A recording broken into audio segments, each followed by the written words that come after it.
Coucou, bonjour à vous, j'espère que vous allez bien. Ça fait un moment quand même qu'on ne s'est pas vu. Désolée.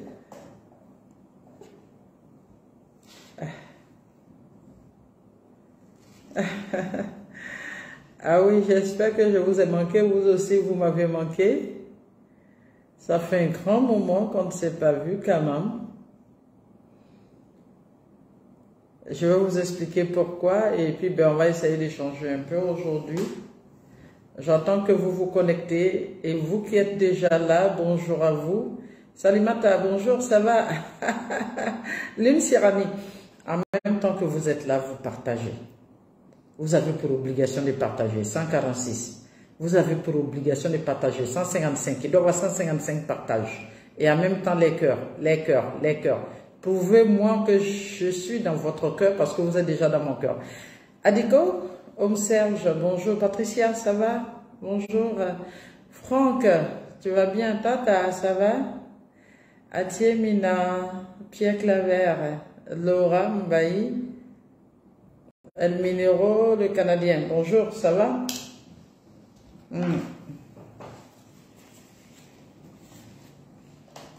Pourquoi il fait chaud comme ça? Continuez les partages. Je vois beaucoup de partages. Je ne vois pas encore beaucoup de partages. Beaucoup de partages. Je ne vois que 17 partages. Vous êtes 192. C'est pas normal. Donc aujourd'hui, je vois beaucoup de partages. Je vais commencer aussi à être exigeante. Parce que vous êtes 200 et à peine 17 partages. C'est pas normal, non. Hein? Donc partagez. Partagez, partagez, partagez. D'accord? Je mérite au moins le partage en ce moment. Hein? Donc partagez. Partagez, partagez, partagez. Beaucoup de cœur, surtout.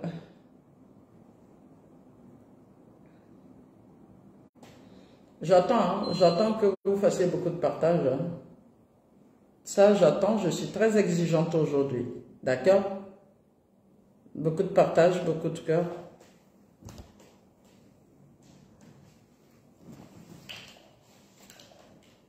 Bonjour à vous tous qui êtes connectés en ce moment. J'espère que vous allez bien.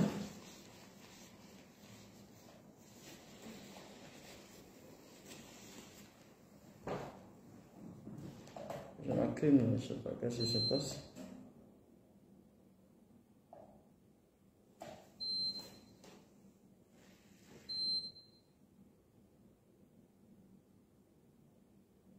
Beaucoup de partage. J'attends qu'il y ait beaucoup de partage. Et depuis, je ne vois pas encore le partage. Vous êtes 200 et il n'y a même pas encore 100 partages, c'est pas bon. Tchelourgo, ça va? Nina, Brakisa, Matena. J'ai des soucis à mon split là. Je suis en train de trouver le mood là. Pour ne pas avoir chaud. Homme sage. Ça va?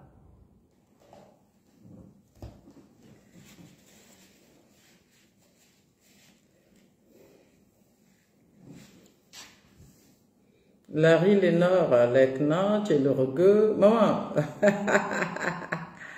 Moi aussi, je vous salue depuis votre position. Bonne heureuse année à vous. J'espère que vous allez bien. Moi, je vais bien. Excusez-moi si je ne suis pas cette temps-ci avec vous. Pas parce que je vous ai lâché. 1, je dois travailler. 2, je vais à l'école. 3, je dois faire coaching. Donc, vous voyez que c'est chaud. C'est chaud. Il y a un moment pour ça, il y a un moment à tout. C'est pour cela, sinon, être avec vous, c'est toujours un plaisir, vous savez. J'espère que vous allez bien, que chacun se porte bien. Je vois tous les messages en inbox, je vois tous les messages sur Messenger. Aujourd'hui, je vais causer un peu avec vous. D'accord? Effectivement, il y a beaucoup de personnes qui m'écrivent sur Messenger. Il faut que, si je suis venu sur les réseaux sociaux, d'accord, si je suis sur TikTok, c'est pour passer un message qui puisse vous accompagner chez vous et dans votre vie de tous les jours. vous comprenez que j'ai au minimum plus de 50 messages de demandes, voilà, de conseils, d'accompagnement. C'est compliqué. Il faut que vous compreniez que le coaching n'est pas conseil. Ce que je fais avec vous en ce moment, c'est je viens là, on parle, je vous donne des conseils. Mais un coaching, c'est un processus d'accompagnement. Et ça ne peut pas se faire comme ça. Ça ne peut pas se faire comme ça quand vous m'envoyez des messages comme ça. Non, maman, j'ai tel problème. J'ai au moins 50 messages par jour. Imaginez-vous chaque jour quand ça s'accumule, il ne faudrait pas que vous pensiez que ce n'est pas parce que je ne veux pas le faire.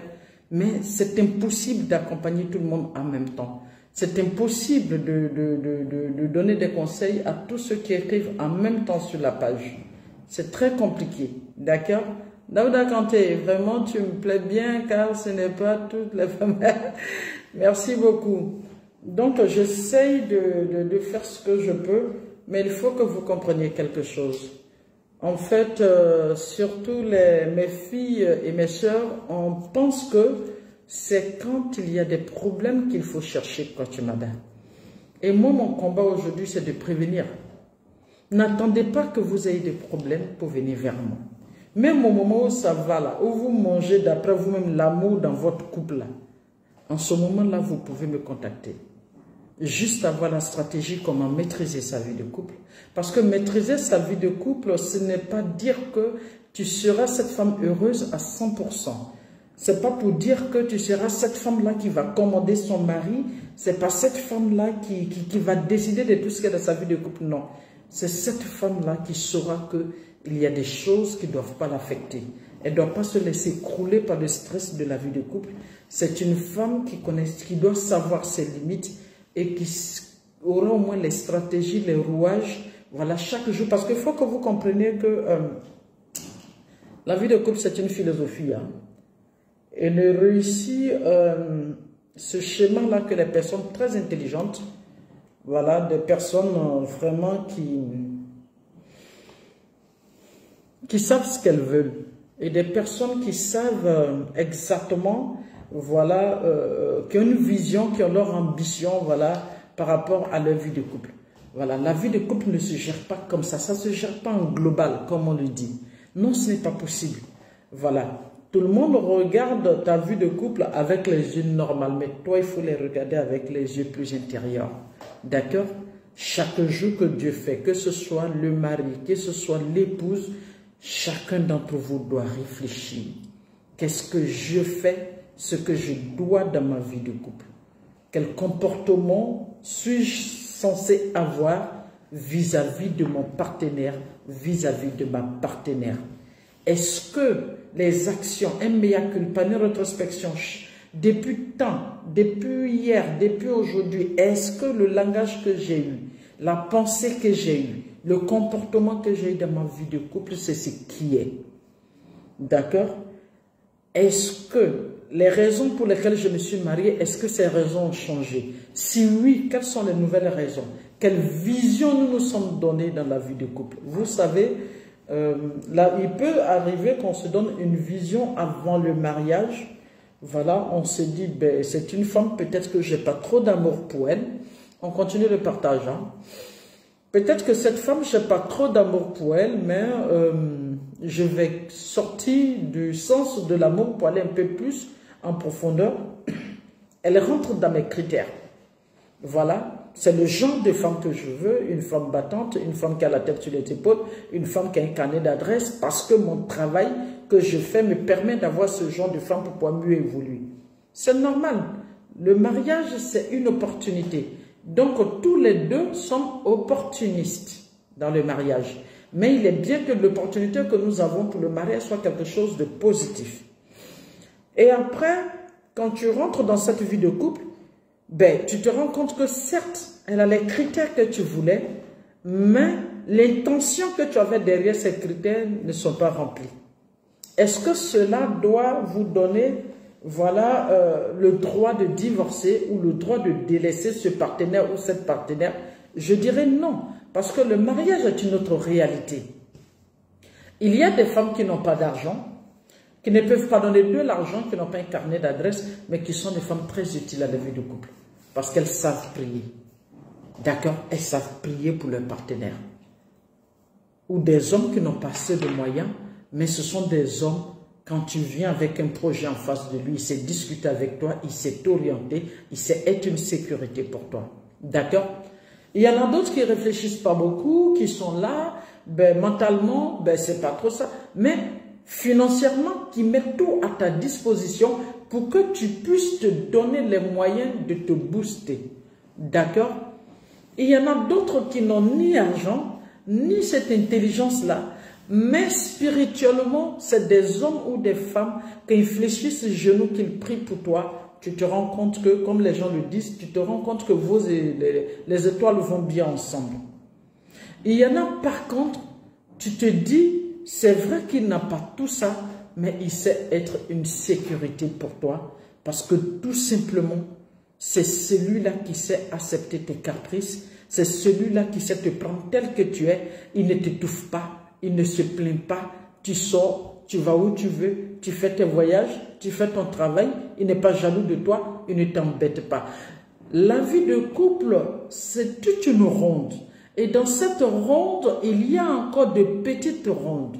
Il ne faut pas se figer sur ce rond global pour penser qu'on peut faire une vie de couple avec ça. Non. Oui, Inès Aliko, ma chérie, comment vas-tu? J'espère que tu vas bien en ce moment. Quand tu rentres dans la grande ronde de la vie de couple, des sentiments, il faut pouvoir se loger dans une petite ronde qui est dans cette grande ronde. D'accord? Mais à vouloir rentrer dans cette grande ronde et vouloir maîtriser toutes les petites rondes autour, ce n'est pas possible. Non, tu vas te buter. Ça ne peut pas être toi qui veux en même temps une belle femme. Il faut qu'elle soit belle, il faut qu'elle reste belle, il faut qu'elle apporte, comment on appelle ça, l'argent à la maison, il faut qu'elle sache prier pour toi, il faut qu'elle soit ceci, il faut qu'elle soit tout. Ce n'est pas possible. Dès le moment où tu demandes à la femme d'apporter l'argent à la maison, dis-moi, est-ce qu'elle aura le temps de prendre soin de toi et des enfants de la maison? Puisqu'elle doit laisser la maison pour aller chercher l'argent. Si tu lui imposes des factures à la maison, si tu lui imposes trop de dépenses, si les dépenses font 2 millions, que tu lui dis d'envoyer 1 million, il faut bien qu'elle aille travailler. Même si elle va, je ne sais pas, s'arrêter dans la rue quelque part pour faire n'importe quoi, au moins c'est un travail. Elle doit quitter la maison pour aller faire ça. Et quand elle quitte la maison, qui s'occupe de la maison? Quand elle quitte la maison, que les enfants sont seuls, qui s'en occupe? C'est ça. Tu ne peux pas vouloir qu'une femme fasse les mêmes dépenses que toi au même moment dans la maison et en même temps qu'elle soit cette femme soumise qui s'occupe de la maison, qui doit... Et puis au moment où tu lui dis, il faut que tu payes les factures au même moment pour moi, en même temps tu lui dis, non, il faut que tu sois à la maison à telle heure. Au même moment que tu lui imposes des charges, tu lui dis non, moi je ne mange pas la nourriture de dehors. Mais à quel moment elle va aller chercher cet argent, venir t'accompagner et puis piler ton foutou? Il faut qu'on soit réaliste. D'accord? Maintenant, tu dis que tu ne manges pas la nourriture dehors. Si c'est quelqu'un qui te dira, bon, je ne demande pas que tu ne travailles pas, mais tu n'as aucune charge de la maison. En plus de ça encore, je t'accompagne dans tes activités. Je veux que tu aies un métier libéral de telle sorte que quand j'ai besoin de toi, tu es là. Est-ce que vous comprenez? En ce moment, tu peux dire, ma chérie, ce samedi, j'aimerais manger les repas faits par toi. Je veux aller en week-end avec toi. Je veux aller en vacances avec toi. Je veux que tu accompagnes les enfants. Elle a un métier libéral. Elle a son propre magasin, elle a son propre business. En plus de ça, tu ne lui imposes rien. Donc, elle n'impose pas grand chose à son affaire pour dire, non, comme je dois dépenser 1 million, il faut que le magasin me rapporte 300 000. Et pour que le magasin me rapporte 300 000, il faut que moi, je sois toujours au magasin. Elle a un métier libéral, elle est tranquille. En ce moment, tu peux commencer à faire un programme avec cette dernière parce qu'à un certain moment, elle peut laisser tomber certaines choses parce que quand même, elle est relaxe, tu ne lui imposes rien. D'accord. Ok? Maintenant, si c'est une femme peut-être qui n'est pas allée à l'école et qui n'a pas cherché à faire quelque chose, qui est une bonne femme de ménage à la maison, elle s'occupe bien de ta maison, elle s'occupe bien de tes enfants, elle prend soin de toi, elle est polie, c'est une femme qui sait t'accompagner, c'est une femme qui est calme, c'est une femme qui t'apporte le repos à la maison. Il est normal que si tu as les moyens, que tu puisses prendre soin d'elle. Imaginez-vous une femme qui n'a pas le minimum alors que son mari a le maximum. Une femme qui n'a pas le minimum alors que son mari a le maximum. Le mot méchanceté va commencer à s'installer chez vous. Le mot égoïste va commencer à s'installer chez vous. Et ces deux mots-là, quand ça commence à rentrer dans une amitié, dans une vie de couple, dans une famille, il commence à avoir des problèmes. Parce que quand la méchanceté et l'égoïsme rentrent, celui qui a plus, le plus petit commence à être jaloux. Ou bien celui qui a plus ne veut pas que le plus petit commence à monter comme lui, la jalousie commence à s'installer. Et c'est fini, l'air commence à être pollué chez vous. C'est normal qu'un mari qui est méchant avec sa femme ne peut pas avoir la femme qu'il veut. Vice versa. Pour aussi vous les filles, il faut que vous compreniez quelque chose. Il peut arriver que toi tu aies un grand aura, que tu aies plus de chance, que ton business marche, que tu aies suffisamment d'argent, mais cela ne fait pas de toi une femme plus importante que son époux. Ce n'est pas parce que tu as plus de chance que ton époux, que tu es plus importante que ton époux, que tu vaux mieux que ton époux, que tu es plus intelligente que ton époux. Ce n'est pas possible. Voilà, à chaque fois, je reviens pour vous dire, il faut que vous vous référez au livre saint. Il faut que vous ramenez le mariage vers Dieu parce que c'est sa grâce. C'est lui qui a instauré le mariage. Le mariage n'est pas une fabrication des humains. Ce n'est pas une intelligence des humains. Ce n'est pas des ordres que des humains donnent. C'est Dieu qui a dit, femme, honorez-vous de par le mariage. Homme, pour avoir la stabilité et la maturité, mariez-vous. Est-ce que vous comprenez? Cela émane de Dieu. Donc, quand Dieu met deux personnes ensemble, en même temps que ces deux personnes ont une destinée et sont en train de se battre vers leur destin, l'autre peut avoir plus d'ouverture que l'autre, mais cela ne fait pas de la femme qui ait plus de moyens. Même une femme, si elle est diamantaire, elle ne peut pas être plus importante que son époux. C'est lui le chef de famille. C'est toi qui portes son nom. On n'a jamais vu M. Kofi qui se marie à Mme Koulibaly et puis M. Kofi devient M. Koulibaly. Non, c'est toujours vous qui portez le nom de l'homme. Il faut que vous compreniez. Et très souvent, vous avez compris que même dans la vie de tous les jours, quand un homme se passe d'une femme, on dit non, il a divorcé d'avec sa femme. Et quand une femme voilà, sort d'une vie de couple, on dit non, son mari l'a divorcé. Est-ce que vous comprenez un peu comment ça se dit? Non, c'est une femme divorcée, son mari l'a laissé tomber. Mais quand c'est l'homme, on dit non, non, non, non, non, il s'est séparé de sa femme. Même le langage rattrape. Et c'est ce qui est la réalité. Je ne vois plus de partage, je ne vois plus de cœur. D'accord? Même le langage y rattrape. C'est très important. D'accord? Donc, la femme doit savoir que c'est vrai que je ne suis pas l'esclave de l'homme, je suis son partenaire, je viens là pour être complémentaire à cet homme. Certes, cet homme ne peut pas être mieux que moi, mais dans la logique, il a une importance que toi parce que c'est lui le chef de famille. Donc, femme, quand vous avez plus de moyens, si vous n'êtes pas sûr de respecter quelqu'un qui n'a pas assez de moyens, n'allez pas faire croire à ce dernier que vous-même, vous pouvez payer votre dot, vous pouvez prendre soin de vous, et quand vous le rassurez, et quand il vient se marier avec vous, vous le traitez comme un moins que rien. C'est pas bon. D'accord? Ce n'est pas parce que l'homme n'apporte pas grand chose à la maison qu'il est inutile. D'accord? Tout à l'heure, j'ai parlé d'eux. C'est à vous, les femmes aussi, que je viens parler. Il faut que vous commenciez à avoir une nouvelle version de votre vie de couple. Une nouvelle version, voilà, du mariage. Il faut que vous ayez un nouveau regard de la vie de couple. Il faut que vous ayez un nouveau regard du mariage. Le mariage, c'est fait pour se mettre en sécurité mutuellement, pour se faire confiance mutuellement, pour se considérer mutuellement. Le mariage n'est pas fait pour souffrir. C'est le vilain comportement des deux partenaires. Quand ça vient se mêler, ça fait une bombe et ça fait un clash.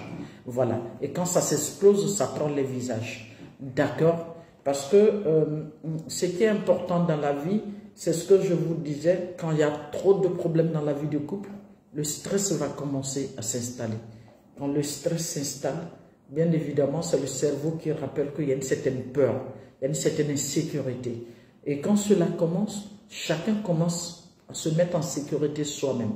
Et pour mieux se mettre en sécurité, chacun va penser que c'est en restant de côté, voilà, en faisant ces choses seul, comme je l'ai dit, l'égoïsme va commencer à venir, ben voilà, comme il ne s'occupe plus de moi, donc moi je ne fais plus ça, comme elle ne s'occupe plus de moi, moi je ne fais plus ça. Non, le mariage ce n'est pas une tontine, voilà, ce n'est pas une affaire de comme elle a fait ça, donc je fais ça. Oui, comme elle ne se comporte pas bien, je ne fais pas la popote, comme elle ne sourit pas avec moi, je ne la considère plus, comme elle évite d'être proche de moi au lit, donc je lui manque de respect. Voilà, comme il n'arrive plus à faire la papote, je vais lui rappeler qu'il n'est rien. Non, ce n'est pas ça le mariage. Le mariage, au-delà de tout ça. Le mariage, c'est une question de responsabilité. C'est une question du respect qu'on s'apporte soi-même. C'est une question de la valeur qu'on s'apporte et de la valeur qu'on donne aux autres.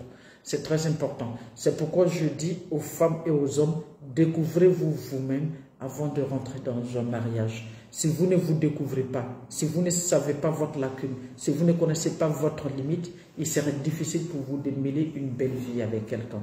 D'accord? Voilà, si vous-même vous ne connaissez pas votre propre défaut, pour commencer à faire violence sur vous-même, pour effacer certaines choses de votre vie, ça va être difficile de vivre avec les gens. Tu es un homme qui aime trop les femmes, tu es un homme qui est frivole, tu es un homme qui n'est pas sérieux. Avant d'aller devant une femme, lui mettre la bague au doigt et devant les gens pour dire, oui, au nom de quoi là, comment vous dites ça même, je te donne cette alliance, signe de mon amour et de ma fidélité. Ce n'est pas des bobards qu'on vous demande de sortir. En fait, on vous demande tout simplement d'être honnête au moment où vous sortez cela. Tu sais que tu aimes trop les femmes, tu ne peux pas te passer des femmes. Si tu n'es pas encore marié, tu dois corriger cela d'abord en toi avant d'aller marier une pauvre femme que tu es obligé de laisser à la maison, à qui tu vas imposer l'infidélité n'importe comment. Et une femme, tu sais que tu es coloureuse, tu sais que tu es invivable, tu sais que tu es insupportable, tu sais que tu n'as pas une bonne éducation, il faut t'auto-discipliner, il faut t'auto-éduquer, il faut gérer tout ça avant d'aller t'asseoir chez quelqu'un. Voilà, le pauvre, il va courir aller chercher de l'argent, venir s'occuper de sa maison, et quand il gare sa voiture, il a peur de rentrer dans sa maison parce qu'il a une femme scandaleuse. Voilà, ça c'est pas bon. Découvrez vous-même, cherchez à vous découvrir, cherchez à vous découvrir. D'accord? C'est ce que je veux dire. Quand vous allez vous marier, voilà, c'est au moins des dizaines, des vingtaines de tenues, c'est des grands bijoux, or, patati, patata, c'est des millions que vous dépensez. Alors qu'avec un petit moyen, vous pouvez toujours chercher un spécialiste pour aller vous découvrir, pour vous développer personnellement, pour connaître votre lacune, pour savoir comment orienter votre choix, pour savoir comment orienter votre vie. C'est pour ça que nous sommes là. Si vous refusez de mettre les moyens pour acquérir ce dont vous avez besoin, pour aller faire ce mariage, ces habits achetés, ces bijoux achetés, parce que tu vas faire une belle fête, tu vas rentrer dans le mariage, mais si ce mariage ne marche pas, tu seras obligé de revenir avec tout ça et puis après, ça devient des chiffons. D'accord? Il faut que vous acceptez de mettre les moyens de vous faire accompagner. Ok? Voilà, c'est pour ça que les coachs existent. C'est pourquoi je dis, vous qui me suivez, n'attendez pas d'avoir des problèmes dans votre vie de couple pour venir vers Coach Mada. Non, je ne suis pas une coach qui règle les problèmes. Non, je suis une coach qui accompagne les personnes à mieux vivre, les personnes à mieux se découvrir, les personnes c'est-à-dire à dépasser la peur et aller chercher le courage qui sont au fond d'elles, voilà, pour passer, voilà, certaines étapes. C'est cette coach-là que je suis. Je ne suis pas cette coach-là qui veut aller forcément régler vos problèmes. Je veux prévenir que de guérir. Je veux plus vous aider à vous comprendre, à comprendre votre partenaire, à mettre une droite ligne chez vous à la maison, voilà, que d'attendre que de vous voir à mon cabinet en train de pleurer parce que tout simplement tout est déjà gâté. Je ne suis pas messio, je ne suis pas charlatante, d'accord? Je ne suis pas marabout. Voilà, c'est la petite sagesse, la petite connaissance que Dieu m'a donnée, voilà, de par mon génie, de par la formation, voilà, au coaching, que j'essaie de vous accompagner avec. Vous comprenez, c'est comme une maladie. Plus c'est saisi à temps, voilà, on peut chercher la guérison. Mais quand ça dépasse que ça devient cancer, ça devient un gros problème. Quand c'est encore une gangrène, on peut en courir, mais quand ça devient cancer, c'est gros, c'est lourd. Ça fait qu'il y a des gens qui viennent en face de vous. Quand vous leur posez des questions, quand vous les accompagnez, elles-mêmes elles viennent se rendre compte que c'est une relation toxique, il faut partir. Est-ce qu'on ne peut pas prévenir cette relation toxique? Si c'était possible. D'accord? Voilà. En tout cas, c'est un plaisir pour moi, voilà, d'être avec vous. J'espère que vous allez bien. Pierre Claver, merci de tout cœur. Donc, je vous en prie. C'est un plaisir pour moi d'être là. Le cabinet, il est là. Pour tout coaching privé, vous pourriez nous joindre au 00225 07 08 08 24 96. Oui. 00225 07 08 08 24 96. Voilà. Si vous êtes loin, le coaching, ça peut se faire en ligne. Et aussi le 07 06 36 35 43. 07 06 36 35 43. Et aussi le 07 87 61 81 43. D'accord? Voilà, vous pouvez nous joindre à tous ces numéros à tout moment. D'accord? Oui, mais entretenir son mariage, c'est aussi un investissement. Hein? D'accord? Au lieu d'aller mettre des millions au tribunal pour divorcer, voilà, venez investir quelques sous, voilà, pour mieux maîtriser votre vie de couple. Et que les hommes sachent que ce n'est pas seulement les femmes qui doivent venir en coaching. Voilà, il peut arriver que tu constates que ton épouse a changé, elle a un comportement qui ne te plaît plus. Voilà, il y a des choses que tu ne supportes pas, tu peux même payer, voilà, pour elle. Tu lui dis, bon, comme ça ne va pas trop, il serait bon qu'à deux, nous allons vers un spécialiste, voilà, pour comprendre pourquoi ça allait avant et aujourd'hui ça ne va pas. Vous portez de belles robes blanches, il a un joli costume, vous allez vous marier, vous allez en noces, et quand vous revenez que dans le lit, chacun est dans son côté, c'est le milieu du lit qui gagne, il y a problème. Donc il faut chercher à comprendre. Voilà, donc aussi, il y a aussi le coaching de couple. Voilà, les hommes n'attendez pas seulement que ce soit les femmes qui courent à chaque instant, voilà, pour venir chercher des solutions. Vous aussi, vous devez venir chercher des solutions, parce que vous-même, souvent aussi, vous êtes source de problèmes chez vous-même à la maison. D'accord? Mireille Bailly, bonjour, ça va bien? Assita Traoré, ça va? Karidia Koulibaly, nous aussi, ça va bien. Merci beaucoup, ma maman. Je n'ai pas suivi, mais c'est pas grave. Oui, tu auras le temps de prendre un replay, Ali. D'accord? Maman, affiche le numéro, s'il te plaît. Ok. Donc, tout à l'heure, en haut de la vidéo, vous aurez le numéro du coaching là-bas. Vous aurez tout là-bas. D'accord? Voilà. Il ne faudrait pas que vous pensiez que c'est seulement les femmes qui doivent se débattre pour faire réussir leur vie de couple. Quand on parle de couple, c'est deux personnes, c'est monsieur et madame. D'accord? Voilà. Il peut arriver que madame n'ait même pas conscience qu'il y a problème à la maison. Mais c'est si toi, homme, tu as conscience, voilà, tu peux voilà, nous contacter pour en parler. Et à la longue, on comprendra effectivement que c'est plutôt un coaching de couple que pour l'époux. Voilà, on aura le temps de faire le travail avec vous deux. Et c'est des choses qui marchent très bien. La plupart des couples qui viennent nous voir, à chaque fois, ça va plus vite parce que les deux sont engagés. Mais il y a problème à la maison. Chacun d'entre vous a un problème. Quand c'est une seule personne qui est engagée, vous comprenez que ce n'est pas trop évident. D'accord? Ok. J'espère que ça va bien chez vous. Voilà, prenez soin de vous. Très bon week-end.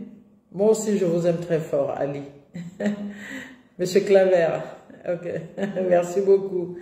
Pierre Claver, d'accord. En tout cas, je vous souhaite un très très bon week-end. Prenez soin de vous. Voilà, vous devez comprendre que la personne qui peut mieux s'accompagner, c'est vous-même. Donc, il est important d'être une meilleure version de vous-même. Voilà, de comprendre qui vous êtes. Voilà, quelles sont vos priorités, quelle est votre vision. Voilà, et le plus important dans la vie, c'est de bien se comporter avec les autres, d'être utile à soi-même et aux autres. Voilà, de Justine Codon-Yeo, merci beaucoup maman, tes conseils me font du bien, merci. Carole Guesson, Kaidia Koulibaly, vous êtes où actuellement? Je suis sur Abidjan en ce moment, Ali. Je suis à Abidjan en ce moment. D'accord, Elie Cécile, ça va? D'accord. Ok. Merci beaucoup. Merci de nous suivre tout le temps. Comme je l'ai dit, ces derniers temps, c'est un peu short. Donc, les directs ne sont pas très souvent, ne se suivent pas. Voilà, parce que c'est si lourd. Mais je suis en contact avec vous tout le temps. Le prochain rendez-vous est pour quand, Élise? On verra bien le prochain rendez-vous. Voilà, c'est que vous aurez votre vidéo de la semaine prochaine, dès lundi. Voilà, où vous allez tirer encore un conseil. Je vous aime très fort, portez-vous bien et très bon week-end surtout. Allez, bisous.